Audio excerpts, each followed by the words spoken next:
Okay, good Tuesday morning. This will be our last chapter for the school year, which is really exciting. I might show you one other little topic if we have time, but if not, this will be it. So we're going to be working with sequences and series throughout chapter 11. And today our objective is to use and write sequences.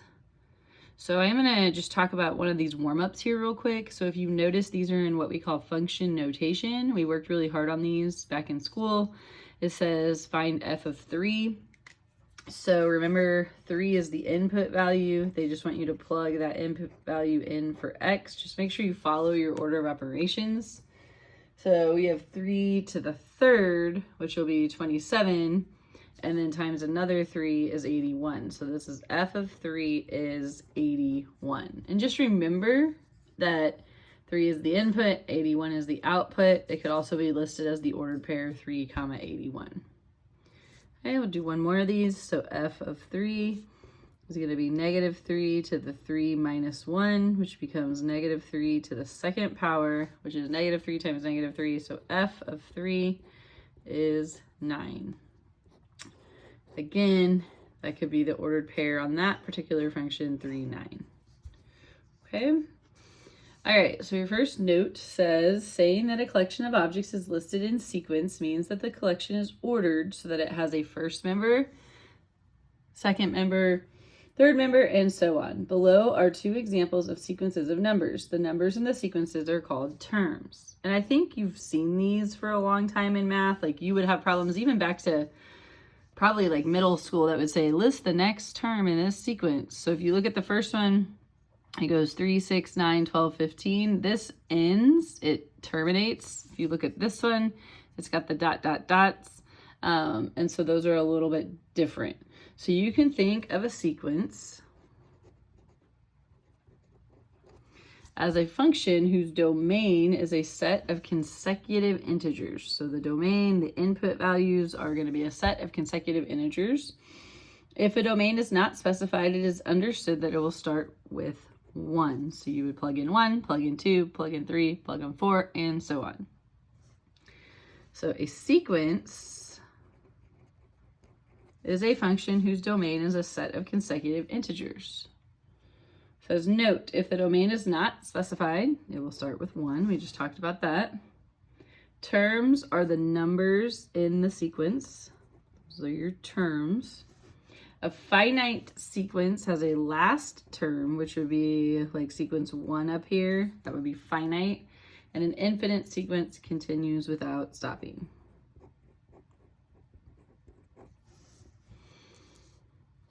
So it starts off pretty simple in the sense that we are just plugging in numbers initially. So they say to find the first 6 terms of the sequence. So they want you to find a sub 1, a sub 2, a sub 3, a sub 4, a sub 5, and a sub 6. Okay, so we're plugging in 1, we're plugging in 2, we're plugging in 3, plugging in 4, plugging in 5, and plugging in 6. So we get 5, 7, 9, 11, 13, 15. So those would be your first 6 terms. Okay, the second one is just written in function notation. So we're going to find f of 1, f of 2, f of 3, f of 4, f of 5, f of 6. So same thing, you're just plugging those in.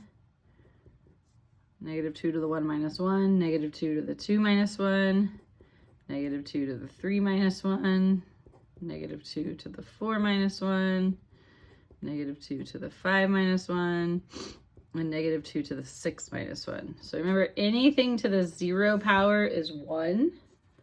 Negative 2 to the first power will be negative 2. Negative 2 to the second power will be positive 4. Negative 2 to the third power will be negative 8. So this one's interesting because it alternates on its signs. To the fourth power will be positive 16. And to the fifth power will be negative 32.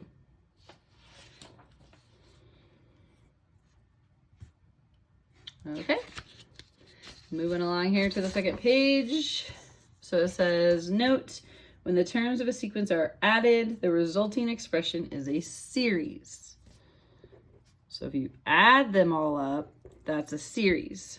Okay, a series can be infinite or finite, which kind of seems crazy, but we will teach you a formula for an infinite series eventually.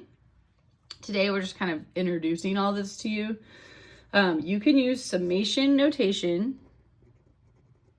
So summation, think sum, okay? So they're gonna sum all these up. You can use summation notation to write a series. And so you may have seen this thing before. It's a big E looking thing on your calculator. A lot of people know it as like Greek symbols. So on this one, if I put like I is 1 and a 5 up top, that means we're gonna plug in 1, 2, 3, 4, and 5. Whatever numbers we get when we plug all those in, we're gonna add all those numbers together for our sum. So I is the index of summation, meaning where it starts. 1 is the lowest number that you can plug in, and 5 in this one, this is just for this case, is the highest number you can plug in. Okay. So for these examples, they just want us to write the summation notation. Okay, so this is kind of weird because we have to come up with the equation of what is making these numbers happen. Okay, so think of 4 and then 8 and then 12. They don't give us a lot here, all the way up to 100. So these could be multiples of 4, 4 times 1, 4 times 2, 4 times 3. How would you get 100? What would that be? Well, that would be 4 times 25. So you put your big E. You're first going to plug in 1. You're going to go all the way to 25. And what you're going to plug it into is 4I, 4 times I, because that was multiples of 4. And when you first start these, it might be a little tricky to come up with that equation. Don't sweat that too much. We're going to work on how to do that, but I think you'll be okay for now. All right, so let's look at our next one. It goes -6, -12, -18, -72. So put our big E, and what do you think this equation is? If it goes -6, -12, -18, if you're plugging in 1, 2, and 3, so you plug in 1, you get -6. You plug in 2, you get -12. You plug in 3, you get -18. So that is going to be -6I. So I starts at 1. Now to figure out where it ends, obviously, so we don't know what number we plugged in times -6. So you could just do this, like set this up and just divide by -6 to figure out what's the last number that you plugged in, which is going to be a 12. So that 12 goes up there at the top.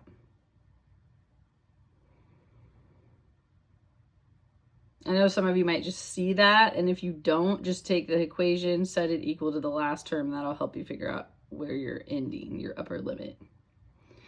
Okay, now we're actually going to find the sum. And eventually I'm going to teach you some formulas for a specific type of sequence and series. But when you see the summation guy, you're thinking, okay, I got to plug all these numbers in, and then in addition to what we did on the front page, then you have to add them together. So for this one, I have to plug in 1, 2, 3, 4, 5, 6. And I know that because that's 6 and that's 1. So my first number to my last number. So this is 2, 4, 6, 8, 10, 12. But then you have to add those all up. Add all up. So you're going to punch in, you can punch it in your calculator, 2 plus 4 plus 6, all the way up to 12, and you should be getting 42 for your sum here.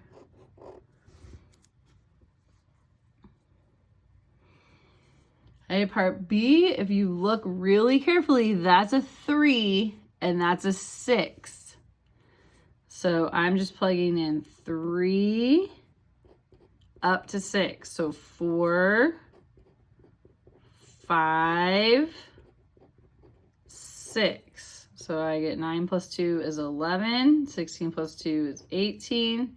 25 plus 2 is 27. 36 plus 2 is 38. And then add together. So when you add those together on this one, you should get 94.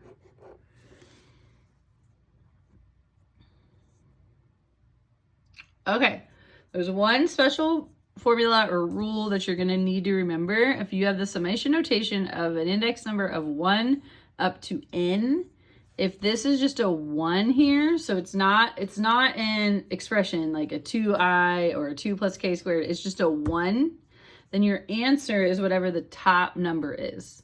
So the summation notation of 1 to 107 of 1, this would just be 107. You're just adding 107 times, so it's 107.